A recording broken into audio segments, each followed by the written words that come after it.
In the world of cinema, there is no other genre with more creative potential that can come to my mind than horror. Specific uses of sound and visual technique help craft unique pieces of media that stick with its audience for years.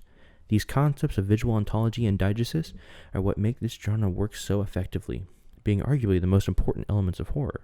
And many talented visionaries have taken full advantage of these concepts, creating several notable classics such as Ridley Scott's Alien or John Carpenter's Halloween.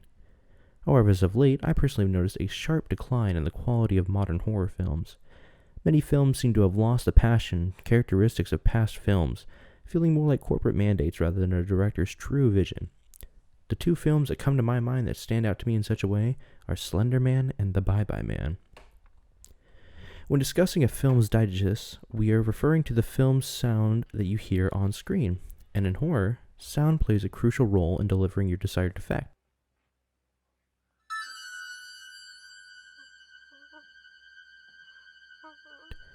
Sound is used to accompany visuals in conjunction to help scare the audience.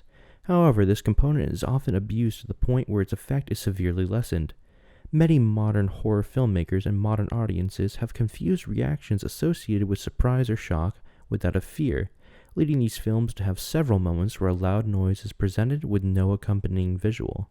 The audience reacts to the surprise of hearing a sudden loud noise and experiences the same intense rush without being afraid of what is on the screen, leaving the moment to feel ungenuine and forced.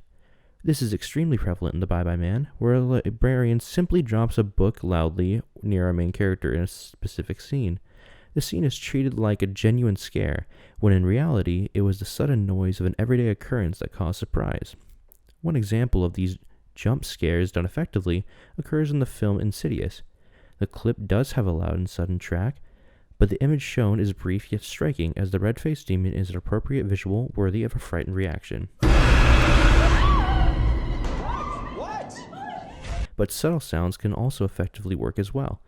Surprisingly, in the 2020 film Come Play, the use of sound is used to an interesting effect.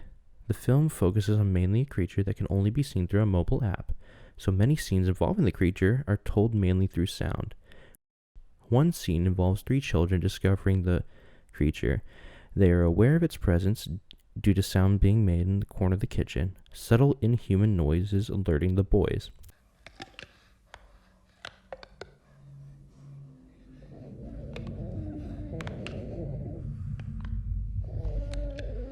Are you making those sounds, Bonner?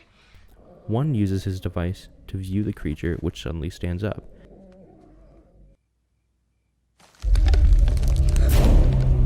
What the hell kind of... The music then follows and adds to the scene's overall intensity. In terms of ontology of the photographic image, the definition is somewhat vague. Andre Bazin, who coined the phrase, best describes the concept as what should be in the image, drawing several comparisons between photographs and painting. Photos are limited to what the camera can capture, preserving a single moment in time, where an artist who paints or sculpts has complete creative freedom to explore whatever he or she desires. I view this as an overall structure of the image, the creative format and presentation of the image in the film. In horror, this is where creators can really shine and present their visions in the physical medium. However, in some cases, production does not accurately reflect the desired vision. In the case of Slender Man, the production is so poor in scenes, it is almost impossible for the audience to understand what is happening.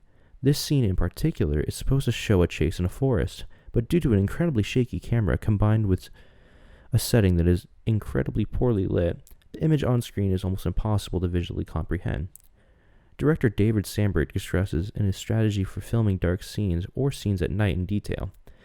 When discussing his techniques for shooting characters at night in his film Lights Out, Sandberg also mentions the fine line for shooting dark scenes is reliant on the display. Not every viewing experience will have the same display settings, so visually the experience can vary. Some films fail to take this aspect into account, only accounting for one type of display experience and sacrificing the image presented as a result. Returning to Ridley Scott's work, Alien uses a very dark scenes, but keeps the image intact. Simply viewing each production shows where one was fueled by passion and creativity and the other was lacking. With a clear vision for what should be in the frame, nothing needs to be sacrificed, and this is especially telling since Alien is a film over 40 years old and yet still holds up incredibly well to this day. Diegesis and ontology for horror are two concepts that go hand in hand. Visuals need striking sounds to accompany them, but sounds also need visuals to enhance.